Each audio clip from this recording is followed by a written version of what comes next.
Not surprisingly, given my line of work, I follow a fair number of fitness people, whether it's personal trainers or yoga instructors or weightlifting coaches or what have you. And those who post online often get accused of making fitness their entire personality. And I certainly don't want to be perceived the same way. So I figured I would get out in front of the problem a little bit by talking to you about some of my other interests. So today I want to talk to you about William Dean Howells's 1882 realist novel, A Modern Instance. Usually this is represented as one of the first treatments in American fiction of the topic of divorce, which we know was highly frowned on until the mid-20th century in American culture.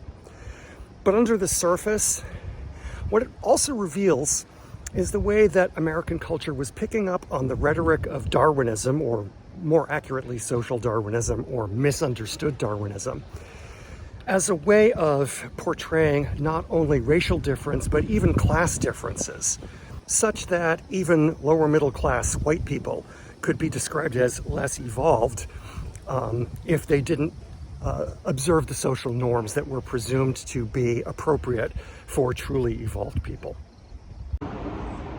Just kidding. That was the topic of the first chapter of my dissertation, which I successfully defended and got my doctorate for in 1998, so we're talking 25 years ago.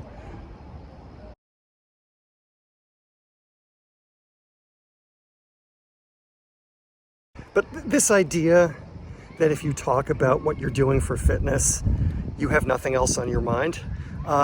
You don't even have to be a public figure or an influencer. Obviously, there is such a thing as talking about our passions a little too frequently.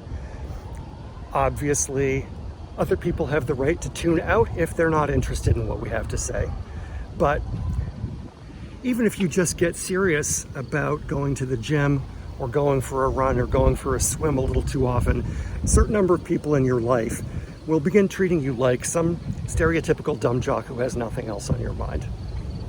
But don't lose sight of how this is partly an offshoot, a side effect of the dichotomous way that we tend to talk about exercise and fitness in culture right now. You're either some kind of hardcore warrior who never takes a day off, or you're a complete lazy slob who never does anything for your own health. And there's no middle ground, there's no in between. And because so many people have been taught to view themselves as either the lazy slob or the person who's going to be called that by someone else, if you pivot to being a little bit more serious and spending a little bit more time on yourself, you could trigger people's anxiety that you're going to stop being a normal human being who has other interests, who's willing to interact with them, who isn't going to give them a lecture about what they should be doing because they assume that you're going to try to be a busybody. And of course, we know plenty of fitness people who are indeed those busybodies. Just remember that you don't have to defend or explain or apologize for yourself to anybody else in exactly the same measure that you don't have to criticize anybody else for the way that they're leading their own lives. This is about you, and it's about you in a good way.